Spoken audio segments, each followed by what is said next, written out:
they have this race at Saratoga where the jockeys break out the gate and they run. I think it's like maybe 100 yards. And I, it's crazy. People were taking bets on that race. And I always knew, and I've always said that Luis Saez is the best athlete of them all.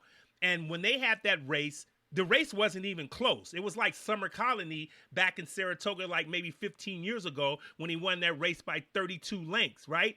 He left everybody. He left the Ortiz brothers. He left everybody there. So it didn't surprise me. Luis Saez was, he was near the top of the riding standings at Saratoga last year, pretty late. Of course, it's going to fit. He's not riding first call for Chad Brown or Clement or Pletcher, not first call a lot of times, but so, a lot of times it's going to dissipate. Now, down at Gulfstream, it's a different story for him. He can be leading rider down there because there's more trainers down there that don't come to Saratoga.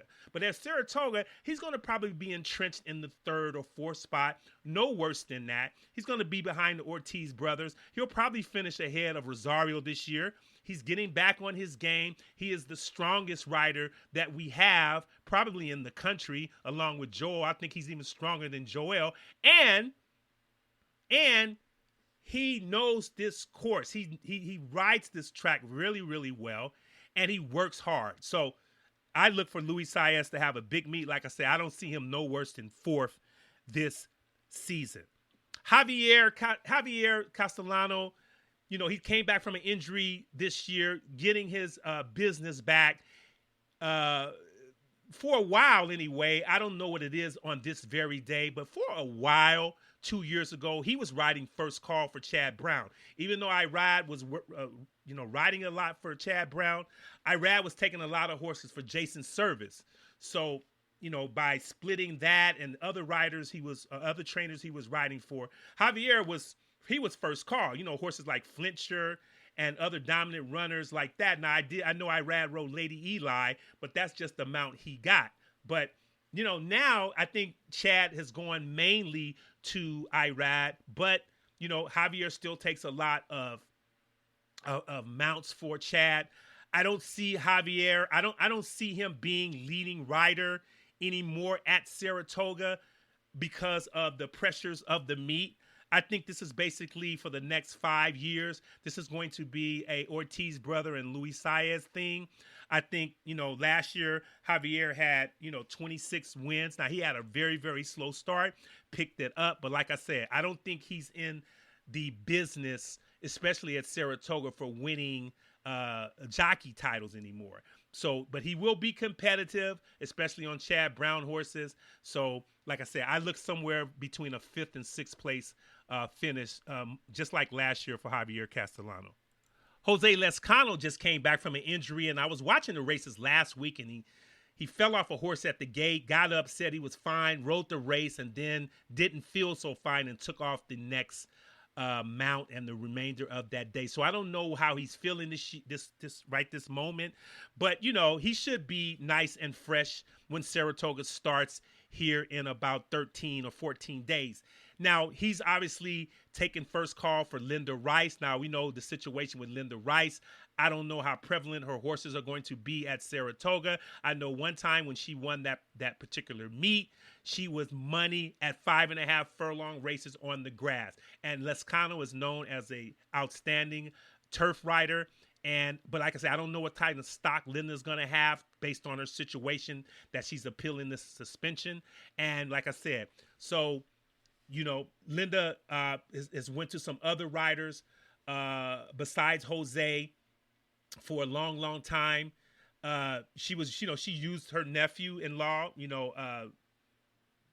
Jose. He rode a lot of her horses.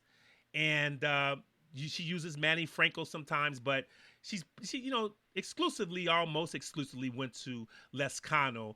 And let's just see what kind of runner she have. As Linda Rice goes on the turf, so does Lescano. And so, like I said, we'll see how that turns out.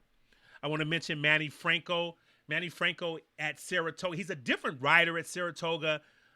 I'm not saying his style is different, but I've seen Manny Franco win 4 races in a row at Saratoga, and he'll come back the next day and win another 2 or 3, and then he might not win a race for another 2 or 3 days, and then so but that's just based upon how competitive it is, how the races are more narrow, and like I said, he's not going to be leading rider like he's close to the lead. He had a good start, this Belmont meet, and like I said, it's going to see how he comes about. If George Weaver does really good at Saratoga a lot, and he employs Manny a lot. So if George Weaver barn can get going, that'll tell what kind of start Manny can get off to.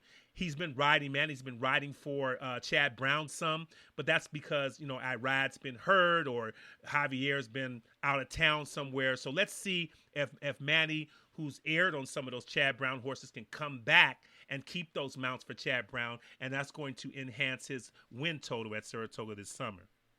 Tyler Gaffalione broke on the scene at Saratoga a couple of years ago. When he first broke on the scene, he was still riding down at Gulfstream. He would come up to Saratogas when they were running on Mondays, and he would just ride on Mondays and choice stake races and whatnot. Now he's a fixture at Saratoga. He's an outstanding rider. He's very, very young, a rider that didn't get into horse, riding till, later on in his life. But, he's very respected. And, last meet in 2020, he got 21. He had 21 victories. He even beat Manny Franco. He beat John Velasquez. He beat Junior Alvarado and Ricardo Santana. So, he had he can ride on the turf. He can ride on the dirt, and he's a good finisher. So, contentions run deep in the jockey colony at Saratoga. Ricardo Santana Jr. came to Saratoga maybe 5 or 6 years ago.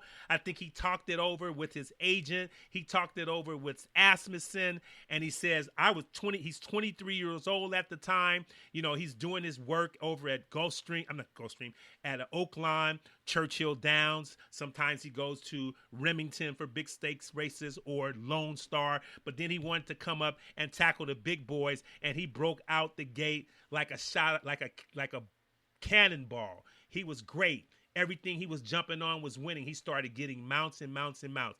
Now, last season at Saratoga, he had kind of like his worst season yet, but he's had some very, very good meets at Saratoga. And I'm not just talking about just allowance races and, low-level stake races. I'm talking about he's won grade ones. He won a grade 1 on Volatile last year. He's won a grade 1 on Travers Day for Ron Moquette with, that horse name. Like I said, I got so much in my head right now. Whitmore. Yeah, he won a grade 1 on Travers Day with Whitmore. So he's won grade 1 races, and he's going to carry Asmussen's string up here as well. His 2-year-olds, he breaks them in, and he has good mounts for whatever race you want to think about, the Amsterdam, the Hopeful, the Sanford, because Asmussen is bringing those horses from Churchill and even some from Oaklawn. So we'll see about Ricardo. He's riding a lot for Mike Maker on the turf. Him and Maker has had some success on the turf. So, like I said, he only finished with 12 victories last year out of 108. Even his mounts at 108 is really, really low. Sometimes he rides 108 horses in the season just for Asmussen. But we'll see. We'll see. I expect a little more from Ricardo. I expect him somewhere in the 20s this meet. And like I said, usually gets off to a hot start. Great gate rider.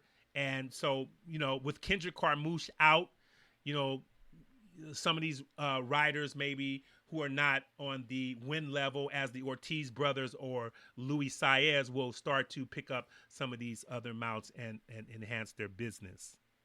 Junior Alvarado is going to ride a lot for Bill Mott on the grass.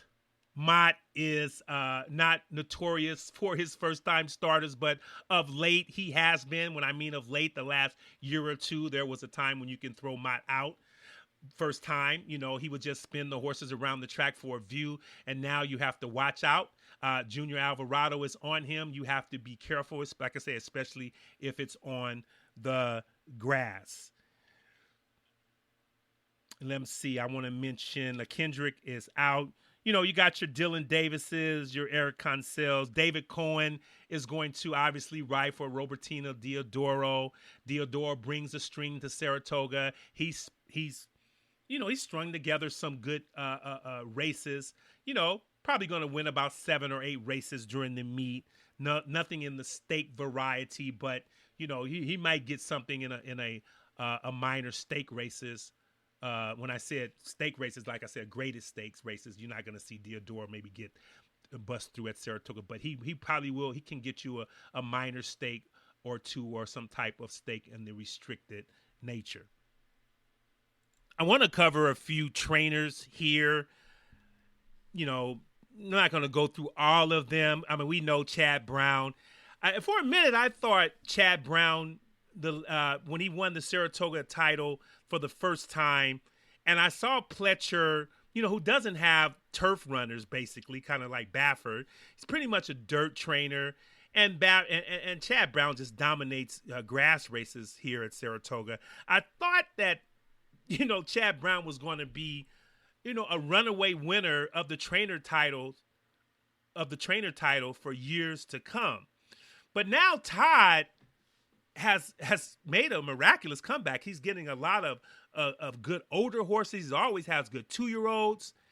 And now this is going to turn into something here. I think you're going to see a dogfight between the two. Now, some years it may go down the line to the last couple of days, and other years it may be decided with a week or 10 days to go. But I think Todd has made it interesting with the stock he has now. He has different riders riding for him now, and I think that's a plus in his corner. Clement, I've mentioned him, with turf runners rivaling almost to a point with a Chad Brown. Asmussen, I've mentioned him. So a lot of these trainers I've mentioned when I was mentioning the riders. So the deal, everyone. The usual good works by a lot of these trainers. You're going to see some different trainers here. I mean, you're going to see some, Joe Sharp horses here.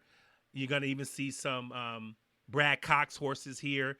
And so that's the dynamic of Saratoga. You're getting, the NYRA circuit riders and trainers, and then you're getting the best from the Midwest at Churchill, Keeneland, and Oaklawn, and even some down from Gulfstream in South Florida. So, like I said, that's pretty much how it goes with the trainers, and we'll see how it comes. I do predict Chad Brown will win in 2021, as he's done a few times before. I do want to mention a couple of places outside the track. Ciro's, this is, again, for people who are not familiar with Saratoga. I do know I have one friend who lives in California. That person knows about Saratoga, what I've told them. They're going to try to make their debut at Saratoga in 2021. I hope they do. And so, like I said, I'm going to throw out some little things that only people who've went to Saratoga know. And first of all, Saratoga has a great nightlife. I didn't know the night. As long as I've been going to Saratoga, I usually stay in Albany, and I would get in my car after I go to Ciro's for a little bit, and I would drive to Albany and entertain their nightlife out. But I never realized Saratoga had a nightlife. And so I don't even go to Albany no more. I stay up in Saratoga. And once I leave the track, it's tradition for me to go to Ciro's and go in there a little while, dance around a little bit, talk to some people, see what they came up with. I always meet nice people over there. It's right outside the track for those who don't know. It's a fixture at Saratoga. It's just something that you have to experience when you go there. The food is very good. I've eaten there a few times. I've had the duck there and the chicken. It's very good. But the fun is out in the garden area where the band is there if it's not raining. And you have just a lot of people just having fun, having been at the races that day. They're going the next day. Or maybe they just come there because they know that it's just going to be festive from the people coming from the track. There's another place that I just learned about maybe 4 or 5 years ago or less, a place called the Horseshoe. It's a little more for younger people. but it's right outside walking distance from the track. It's a nice place. Never no trouble in any places. I